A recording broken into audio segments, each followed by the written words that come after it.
Hai, halo sahabat pecinta catur, selamat datang kembali di Catur Talk Indonesia. Dan lagi-lagi di-request oleh kawan-kawan untuk menunjukkan permainan Stockfish menghadapi AlphaZero.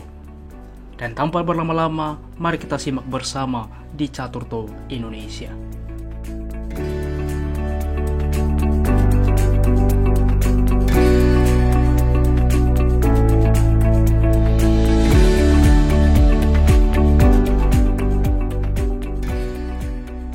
Baiklah teman-teman, di sini Stockfish putih memulai langkah dengan pion ke 4 dibalas pion ke 6. Tentunya ini adalah pembukaan Prancis. Di 4, D5, kuda ke C3, kuda ke F6, gajah ke G5 langsung mengepin kuda. Gajah ke E7 juga mempersiapkan rokade ke depan. E5 langsung juga mengancam kuda sehingga kuda mundur ke D7. Dan saat ini biasanya kita melakukan gajah memukul gajah. Dan di sini mengorbankan pion ke depan, yaitu H4 teman-teman. Di mana gajah memukul gajah, pion menerima, dan kita lihat pion ini terancam dan menteri memukul pion. Tetapi pengorbanan pion ini dengan kompensasi membuka file H, inilah nantinya yang akan kita lihat. Dilanjutkan dengan kuda ke H3, mengancam menteri, menteri ke E7, dan menteri ke G4. Di mana mempersiapkan mungkin rokade sayap menteri, juga mengancam pion G7. Di sini G6 tentunya, maka kuda ke G5 kita lihat mengembalikan pion ke depan. Dan H6 mengancam kuda, dan percaya atau tidak tanpa menyelamatkan kuda, di sini Stockfish memainkan dengan rokade sayap menteri teman-teman. Dan AlphaZero membuat opsi terbaik dengan kuda ke C6. Sebelumnya saya akan tunjukkan kepada Anda, apabila pion memukul kuda, maka jelas inilah yang dipancing oleh Stockfish dengan benteng memukul benteng skak. Apa yang harus dilakukan? Kuda menutup, maka di sini kuda memukul pion pusat. Lihat teman-teman opsi ini. Mengancam menteri. Jika pion menerima kuda, maka jelas menteri memukul gajah skak. Menteri menutup, benteng memukul kuda skak. Raja memukul benteng, maka menteri melakukan skak, dan jelas di posisi ini putih sangat unggul. Dan apabila di dalam posisi sebelumnya kita kembali sebentar, di posisi ini tidak pion yang memukul kuda, tetapi dengan F5 kembali mengancam menteri putih. Maka N pasan teman-teman, mengancam menteri. Menteri ke 8, maka menteri memukul pion. Dan kita lihat di sini juga memukul pion ke depan karena apa? Kuda ini sedang dipin dan Stockfish signifikan lebih baik. Sehingga kita kembali. Oleh karena itulah teman-teman, di dalam posisi ini kuda ke C6 dimainkan, maka dilanjutkan dengan kuda ke B5. Mengancam pion ke depan, memforking raja dan juga benteng. Kuda ke B6 tentunya membuka akses menteri melindungi pion dan benteng ke D3. Kita lihat teman-teman, bagaimana komputer bermanuver satu sama lain di sini akan bermanuver ke file F mengancam pion lemah F7.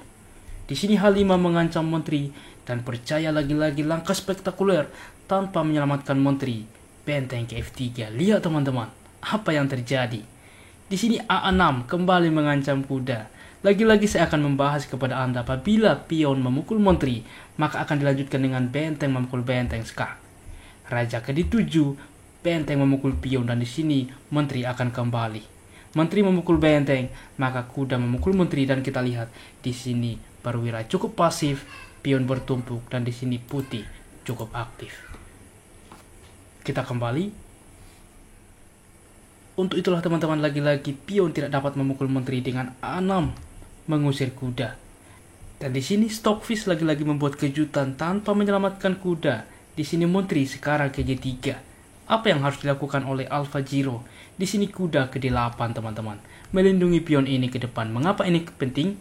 Saya akan menunjukkan kepada Anda. Karena apabila di dalam posisi ini kuda dimakan oleh pion, maka di sini benteng memukul pion teman-teman. Apa yang harus dilakukan oleh hitam di posisi ini? Yang pertama, jika menteri ke D8, maka benteng ke G7. Kita lihat teman-teman, membawa menteri aktif ke depan. Benteng ke F8 mencegah hal tersebut terjadi, maka kuda ke H7 mengancam benteng. Langkah terbaik ialah dengan kuda ke E7, maka akan dilanjutkan dengan kuda ke F6 skak. Benteng memukul kuda, pion memukul kembali. Di sini juga dua kali mengancam kuda. Dan apabila dicoba dengan kuda menyelamatkan diri ke F5 mengancam menteri juga mengancam benteng, maka menteri memukul pion skak, raja ke F8, menteri ke F7, dan ini skakmat. Yang kedua saya akan tunjukkan kepada Anda. Dan bagaimana bang jika di posisi ini menteri ke B4 dengan harapan langsung ancaman skakmat? Maka ini akan dilanjutkan dengan C3 terlebih dahulu, menutupi ancaman skakmat juga mengancam menteri. Menteri ke A4 mengancam pion juga ke depan, di sini menteri ke F4. Menteri memukul pion, menteri ke F6 mengancam benteng dan juga ancaman skakmat ke depan. Menteri ke A1 skak, raja ke C2. Menteri ke A4 skak, raja ke D2 dan raja cukup aman, dan di sini ancaman skakmat. Apabila benteng ke G8, maka benteng memukul pion membuka akses menteri ke depan melakukan skakmat. Benteng ke F8, maka kuda ke F7. Apa yang harus dilakukan? Kuda ke C4 skak, maka di sini gajah memukul kuda simpel. Setelah dimakan kembali, maka kuda ke D6 dan ini skakmat. Luar biasa teman-teman, bagaimana kombinasi komputer. Dan kita kembali. Sehingga di posisi ini lagi-lagi AlphaZero tidak langsung memukul kuda dengan kuda ke D8 mensupport pion lemah F7 ke depan, sehingga kuda ke C3 saat ini. Kuda ke D7, Stockfish melanjutkan dengan gajah ke D3. Kita lihat akan mengancam pion ke depan setelah memakan pion ke depan, karena apa? Ini akan menjadi pinan. Sehingga di posisinya AlphaZero, kuda ke F8 mensupport pion. Tetapi kita lihat teman-teman kembali saat ini bahwa perwira kembali ke baris D8 semuanya, dan sedangkan di sini perwira dari putih cukup aktif semuanya. Stockfish melanjutkan dengan benteng ke H4 bermanuver ke depan ke file F, langsung mengancam pion lemah F7.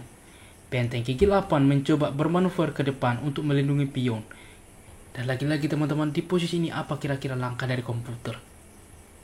Dan ini akan membuat kita terkejut, di mana langkah itulah dengan gajah ke C4. Lihat teman-teman, mengorbankan gajah. Tetapi apakah ini diterima oleh hitam? Di sini hitam memainkan dengan menteri ke D7 teman-teman. Sebelumnya apabila di dalam posisi ini pion memukul gajah, maka inilah yang dipancing oleh Stockfish dengan D5. Sekarang yang jadi pertanyaan, apa respon dari hitam? Yang pertama, jika pion menerima pion kembali, maka kuda memukul pion. Lihat teman-teman, mengancam menteri, dan apabila menteri salah melangkah, maka akan dipukul pion memforking raja dan menteri. Apabila menteri ke C5 langkah logis, maka kuda ke F6 skak, raja ke E7, kuda memukul benteng skak, raja ke D7, B4 saat ini mengancam menteri, N pasan, maka benteng ke C3 mengancam menteri, menteri ke B6, benteng ke C4. Lihat teman-teman, mengancam pion ke depan. Kuda ke F6 mensupport pion, maka saat ini kuda ke F6 skak, raja ke E7, kuda ke D6 skak, waktu yang sama mengancam menteri. Jelas di dalam posisi ini menteri akan hilang dan ditukarkan juga perwira, dan kita lihat putih sangat unggul. Dan lagi-lagi kita kembali, saya akan menunjukkan kepada Anda. Dan bagaimana bang jika di posisi ini pion tidak memukul pion dengan kuda ke D7? Maka ini akan dilanjutkan dengan benteng memukul pion teman-teman. Dengan jelas kita lihat dua benteng ini cukup kuat ke depan. Apabila C6 mencoba menukarkan pion, maka ini tidak diterima dengan D6 mengancam menteri. Menteri ke F8, kuda ke E4. Kita lihat ancaman skak ke depan. B5 saat ini mengancam benteng, maka benteng ke C3. Bermanuver ke depan. Gajah ke B7 mencoba memajukan pion sehingga mengancam kuda dan juga benteng ke depan, maka menteri ke H3 teman-teman. C5 sesuai rencana, maka langkah spektakuler benteng memukul pion lemah F7 saat ini. Kuda menerima, maka menteri memukul pion skak. Raja ke D8, kuda memukul kuda skak. Raja ke C8, kuda memukul pion C5. Dan kita lihat di sini kuda sedang dipin dan juga ada open skak ke depan. Raja ke B8, maka kuda memukul kuda skak. Waktu yang sama mengancam menteri. Jelas di dalam posisi ini putih sangat unggul. Untuk itulah kita kembali teman-teman. Dan kita sudah melihat bagaimana kombinasi dari komputer. Dan di sini masih dicoba dengan menteri ke D7. Lagi-lagi kuda ke E4. Lihat teman-teman, ancaman forkingan ke depan dan juga menawarkan apa yang harus dilakukan. Memukul gajah atau memukul kuda. Di sini pion memukul kuda teman-teman. Maka kuda memukul pion saat ini. Juga memforking ke depan. Kuda ke H7 mencegah hal tersebut terjadi. Dan inilah langkah terakhir. Coba teman-teman Anda pause video ini. Apa langkah komputer Stockfish di posisi seperti ini yang membuat AlphaZero menyerah di posisi seperti ini. Bagaimana teman-teman? Selamat bagi yang menemukan langkah itulah dengan benteng memukul pion H5. Mengapa ini cukup penting dan di sini hitam menyerah? Yang pertama saya akan tunjukkan kepada Anda, apabila pion langsung memukul benteng, maka akan dilanjutkan dengan menteri memukul benteng skak. Raja ke I7, kuda ke F6, mengancam, menteri juga mengancam kuda. Kuda memukul kuda, pion memukul kembali skak. Raja ke D6, menteri ke F8 skak. Raja ke C6, menteri ke C5, dan ini skak mat. Yang kedua, bagaimana jika di posisi ini menteri memukul pion dan juga mencegah ada forkingan ke depan, di sini juga mengancam kuda, maka di sini menteri gigi 4 teman-teman, di mana ada skak ke depan membuka akses menteri, mengancam menteri. Raja ke E7 saat ini kita ambil, maka benteng ke D3 mengancam menteri. Menteri memukul gajah, maka benteng memukul kuda. Ya teman-teman, ancaman skak juga ke depan. G5 dicoba, maka menteri ke F3. Kita lihat, ancaman skak mat tak bisa dicegah. Dan langkah terbaik, menteri harus memukul benteng. Apabila masih dicoba dengan benteng ke F8, maka ini akan dibalas dengan menteri ke F6 skak. Raja ke E8, benteng memukul kuda, dan ini skak mat. Bagaimana teman-teman? Luar biasa permainan yang pernah dimainkan oleh Stockfish menghadapi AlphaZero. Dan semoga permainan ini bermanfaat untuk kita semuanya dan juga membantu bagi sahabat yang bertanya.